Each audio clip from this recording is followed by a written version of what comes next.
नमस्कार। आइए plant tissues में सबसे पहले देखो, ये जान लो आप, प्लांट टिश्यूज़ जो होते हैं वो दो टाइप के होते हैं, meristematic tissue and permanent tissue.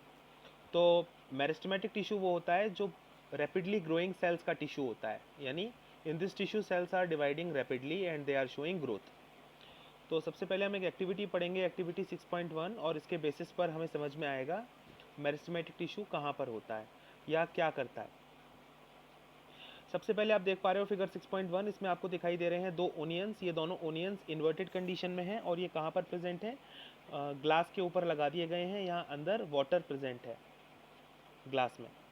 तो आपको यहाँ पर रूट्स भी दिखाई दे रही हैं ओनियन में, इसको ओनियन रूट्स बोलते हैं। तो अब अगर ये पानी के प्रेजेंस में है तो ये धीरे धीरे ग्रो करेंगी, ये रूट्स धीरे धीरे ग्रो करेंगी, इनका साइज बढ़ेगा। तो ज़रा पढ़ते हैं एक्टिविटी क्या कहती है हमसे। Take 2 glass jars and fill them with water. Okay, ये आपने देख लिया। टेक 2 ओनियन बल्ब्स, इन्हें ओनियन बल्ब कहते हैं, इसे हम ओनियन बल्ब कहते हैं, नीचे रूट्स होती हैं। Okay, onion bulb. Take 2 onion bulbs and place 1 on each jar. तो हमने एक जार में एक को रखा है, दूसरे में दूसरे को रख दिया। Okay. Observe the growth of roots in both the bulbs for few days. तो अगले आने वाले दिनों तक, जैसे डे 1 पे हमने रखा था तो डे 2 में हमने उसकी ग्रोथ नापी है ना सेंटीमीटर्स में, और डे 3 में हमने उसकी ग्रोथ नापी है ना, ऐसा हम करते चले गए। तो उसकी ग्रोथ को हम मेज़र कर रहे हैं 1, 2 और 3 डे पर। On day 4 cut the root tips of the onion bulb in jar 2 by about 1 centimetre. Day 4 पर आपने क्या किया कि लगभग 1 सेंटीमीटर आपने रूट टिप्स को कट कर दिया।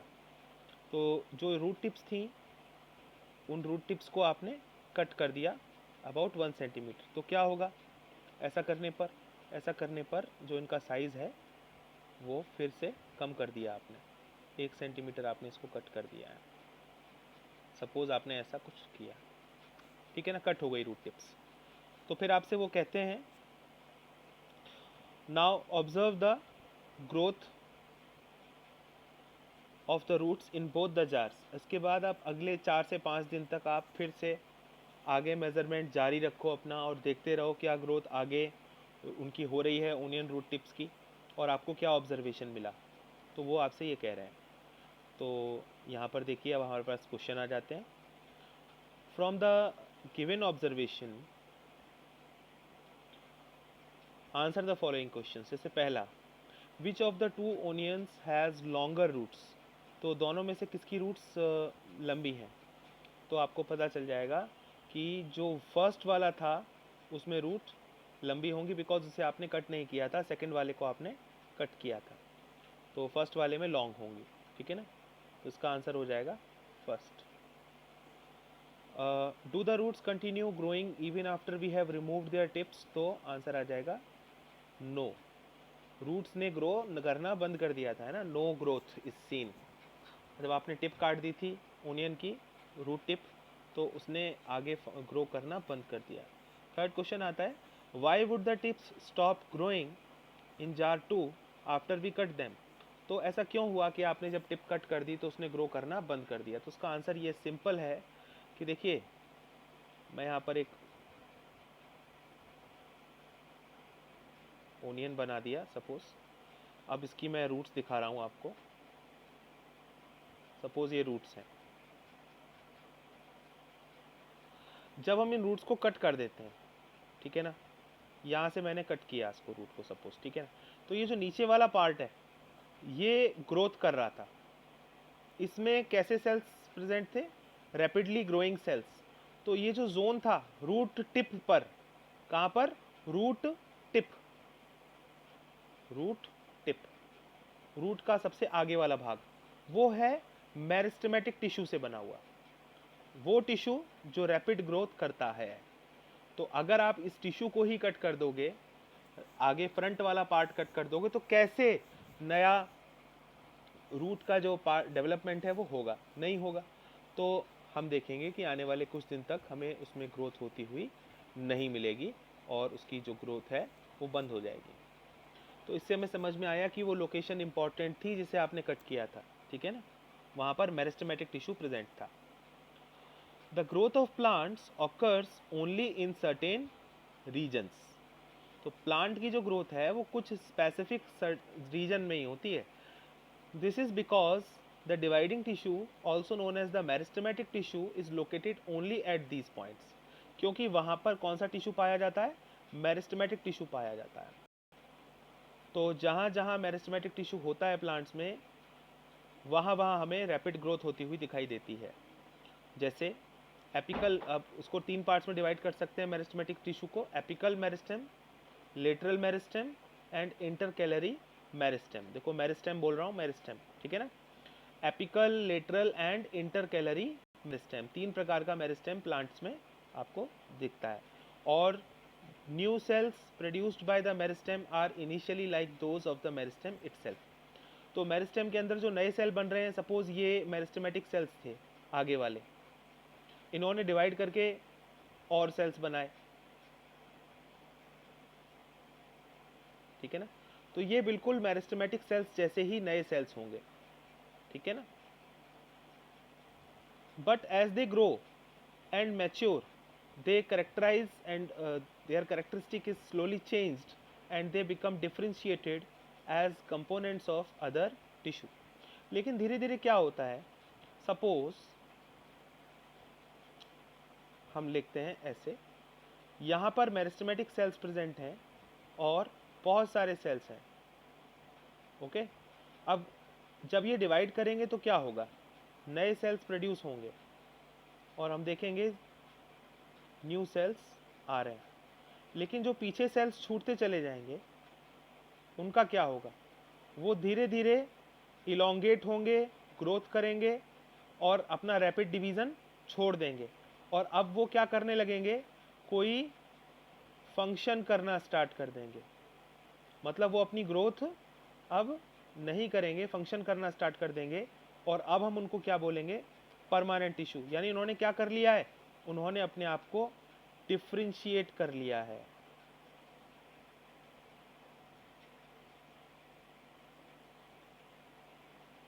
डिफ्रेंशिएट कर लिया है, डिफ्रेंशिएट का मतलब बदल लिया है अब। तो जैसे आप इस वाले एग्जाम्पल के तौर पर यहाँ पर लें, यहाँ पर जब ग्रोथ होगी तो क्या होगा, आगे चल के ये ग्रोथ हुई, नया टिश्यू डेवलप हो गया। तो ये जो पीछे सेल छूट चुके हैं, ये सेल जो पीछे रह गए हैं, अब ये क्या करेंगे, ये डिफ्रेंशिएट हो जाएंगे। ये किस में कन्वर्ट हो जाएंगे, परमानेंट टिश्यू में। अब ये बन जाएंगे परमानेंट टिश्यू। और मेरिस्टेमेटिक टिश्यू कहाँ पर है अब ये रहा मेरिस्टेमेटिक टिश्यू आगे, और पीछे वाले क्या है, परमानेंट टिश्यू।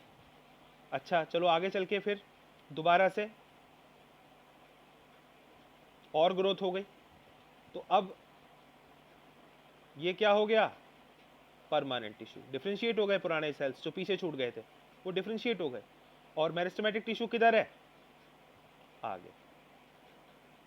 इस तरह से ये ग्रोथ होती चली जाएगी और जो पीछे सेल्स छूटते चले जाएंगे वो डिफ्रेंशिएट होते चले जाएंगे और अपना कोई ना कोई फंक्शन करना शुरू कर देंगे और अपने आप को बदल लेंगे। इसको अब हम बोलेंगे उन सेल्स को परमानेंट टिश्यू। तो अब आप देखें इसको, एपिकल मेरिस्टेम कहाँ होता है, एपिकल मेरिस्टेम आपको मिलेगा on the tip of stem. Lateral meristem कहाँ मिलेगा, at the base of internodes, जैसे आप देख पा रहे हैं ये रहा, या at the base of the branches. And जो लेटरल मेरिस्टेम है, ठीक है ना, तो इंटरकैलरी मेरिस्टेम आपने देखा, इंटरकैलरी मेरिस्टेम कहाँ मिलेगा, at the base of nodes या at the base of branches. Apical meristem आपको कहाँ मिलेगा, at the tip of stem या tip of branch. And apical meristem आपको टिप ऑफ रूट पर भी मिलेगा, रूट जैसे नीचे ग्रो कर रही है रूट, तो रूट के टिप पर भी आपको एपिकल मेरिस्टेम मिलेगा। और इंटरकैलरी आपने देख ही लिया कहाँ मिलता है। थर्ड है लेटरल मेरिस्टेम, ये आपको मिलेगा स्टेम के अंदर। अब देखो स्टेम के अंदर आपको दिखाई दे रहा है, एकदम स्टेम के बाउंड्री पर नहीं है, बाउंड्री से थोड़ा अंदर है। सपोज देखो मैं दोबारा बनाता हूँ, सपोज ये स्टेम है तो लेटरल मेरिस्टेम कहाँ है, थोड़ा सा अंदर है। मैं इसको दूसरे शेड से करता हूँ, ये रहा लेटरल मेरिस्टेम, थोड़ा सा अंदर है। और फिर लेटरल मेरिस्टेम जब ग्रोथ करेगा दोनों तरफ, तो क्या होगा, स्टेम की विड्थ बढ़ जाएगी। देखो आगे चल के स्टेम का क्या हुआ, स्टेम की अब विड्थ बढ़ गई है। किसके कारण बढ़ गई है, लेटरल मेरिस्टेम की एक्टिविटी के कारण स्टेम की ग्रोथ बढ़ गई है। देखिए अब ये चौड़ा हो गया है स्टेम पहले से। तो ये चीज़ हमको समझनी है कि कौन कौन से मेरिस्टेम्स प्लांट्स में कहाँ कहाँ पर होते हैं। तो ज़रा लेटरल मेरिस्टेम को देखो, सपोज मैं इस स्टेम को कट कर दूं यहाँ से, और अब ऊपर से आकर के देखूं इस तने को, तो ये तना कैसा दिखेगा, ऐसा दिखेगा मुझे ऊपर से गोल, क्योंकि मैंने इसको कट कर दिया है, तो मेरे को ये ऐसा दिख रहा है। ऐसे कर देता हूँ, ये रहा तना जो मेरे को दिख रहा है। इस तने में बाहर की तरफ से अंदर की तरफ आओ, suppose this is the stem, okay. अब मैं लेटरल मेरिस्टेम की पोजीशन आपको बता रहा हूँ। ये है लेटरल मेरिस्टेम की पोजीशन, और इसी को अगर आप लॉन्गिट्यूडनल तरीके से देख लें तो ये रहा लेटरल मेरिस्टेम। तो इसको हम बताते हैं, देखो अंदर है थोड़ा सा, ये रहा ऐसे, तो ये है लेटरल मेरिस्टेम।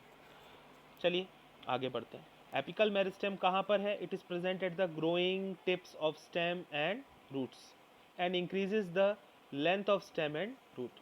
तो स्टेम के टिप्स पर, रूट की टिप्स पर आपको एपिकल मेरिस्टेम मिलेगा। अब जो गर्थ होती है, गर्थ का मतलब विड्थ, स्टेम की विड्थ या रूट की विड्थ को बढ़ाने का काम कौन करेगा, लेटरल मेरिस्टेम करेगा, जैसा कि हमने थोड़ी देर पहले डिस्कस किया। थर्ड मेरिस्टेम है intercalary meristem, which is located near the node. अब नोड के बारे में आपके मन में आ रहा होगा क्वेश्चन, नोड कहाँ होता है। तो देखो सपोज ये प्लांट का स्टेम है, तो आपने देखा होगा प्लांट के स्टेम पर इस तरह से लाइंस बनी होती हैं थोड़ी थोड़ी दूरी पर। इन लाइंस को हम बोलते हैं नोड्स, और इन नोड्स के पास में ही आपको क्या मिलने वाला है, इंटरकैलरी मेरिस्टेम। तो एक बात और देख लो कि नोड्स के बीच का एरिया क्या होता है, दो नोड्स के बीच का एरिया, दो नोड्स के बीच का एरिया कहलाता है इंटरनोड। इंटरनोड, अगला इंटरनोड कहाँ है, सपोज यहाँ पर अगला नोड है, यहाँ पर अगला नोड है, तो अगला इंटरनोड किधर होगा, suppose this is the, oh sorry, suppose this is the next node, तो अगला इंटरनोड कहाँ है, ये रहा इंटरनोड। दो नोड्स के बीच में जो होता है पार्ट, उसे इंटरनोड कहते हैं। अगला इंटरनोड कहाँ है, ये रहा, दिस इज द इंटरनोड। तो इस तरह से इंटरनोड्स होते हैं। यहाँ पर कहाँ है इंटरनोड, ये रहा इंटरनोड। सो अब हम समझ चुके हैं नोड कहाँ पर है, ये रहा नोड, ये रहा नोड, ओके, ये रहा नोड। तो ये हमने अभी वीडियो जो देखा, ये समझने के लिए देखा कि देखो मेरिस्टेमेटिक टिश्यू कहाँ कहाँ पर होता है प्लांट में, और उसका काम क्या होता है। तो मेरिस्टेमेटिक टिश्यू के जो सेल्स हैं, क्या वो एक्टिव होंगे, हाँ भाई एक्टिव होंगे। क्यों एक्टिव क्यों होंगे, बिकॉज बहुत ज़्यादा तेज़ी से वो ग्रो कर रहे हैं, इसीलिए वो एक्टिव हैं। ठीक है, अब साइटोप्लाज्म कैसा होगा उनका, डेंस होगा। सपोज ये सेल है मेरिस्टेमेटिक टिश्यू का, ये सेल है, तो इस सेल का सेल वॉल बाहर है और सेल मेम्ब्रेन अंदर है, ठीक है ना, क्योंकि प्लांट सेल है ये। तो इसका साइटोप्लाज्म कैसा होगा, डेंस साइटोप्लाज्म होगा। ये जो अंदर साइटोप्लाज्म होता है ये डेंस होगा। डेंस का मतलब काफ़ी इसके अंदर सॉल्यूट्स प्रेजेंट होंगे, बिकॉज अंदर ना काफ़ी तेज़ी से रिएक्शन चल रहे हैं। इसकी वॉल्स कैसी होंगी, सेलुलोज की होंगी, और सेलुलोज की होती हैं सेल वॉल्स, लेकिन वो कैसी होंगी, थिन होंगी, ज़्यादा मोटी वॉल्स नहीं होंगी, बिकॉज सेल हमेशा डिवाइड कर रहा है। तो सेल को अभी कोई और दूसरा काम नहीं करना है, उसको केवल डिवीज़न करना है, तो सेल वॉल थिन होनी चाहिए। और न्यूक्लियस कैसा होगा, अच्छा खासा बड़ा न्यूक्लियस होगा, प्रोमिनेंट न्यूक्लियस होगा उसका। प्रोमिनेंट मतलब आसानी से दिखेगा आपको, तो प्रोमिनेंट न्यूक्लियस होगा। ये सारे इसके आपको जो है जो कह सकते हैं कैरेक्टरिस्टिक्स हैं वो देखने को मिलेंगी। दे लैक वैक्यूल्स, यहाँ पर आपको वैक्यूल नहीं दिखेगा मेरिस्टेमेटिक सेल में, बिकॉज उन्हें ज़्यादा स्टोरेज नहीं करना है, उन्हें तो डिवाइड करना है रैपिडली, तो इसीलिए उनके पास वैक्यूल नहीं है। ठीक है ना, यहाँ पर ये क्वेश्चन भी आपसे पूछा गया है, क्यों नहीं है vacuole, because they are not going to store food and they are not going to perform photosynthesis so vastly so that they require ऐसा तो नहीं है कि उनको फोटोसिंथेसिस बहुत ज़्यादा करनी है, कि उनको बहुत ज़्यादा फूड चाहिए, नहीं। दैट्स वाई उसमें आपको वैक्यूल्स नहीं मिलेंगे। तो मैं समझता हूँ कि ये वीडियो आपने देखा होगा और आपको मेरिस्टेमेटिक टिश्यू के बारे में समझ में आ गया होगा। Thank you very much.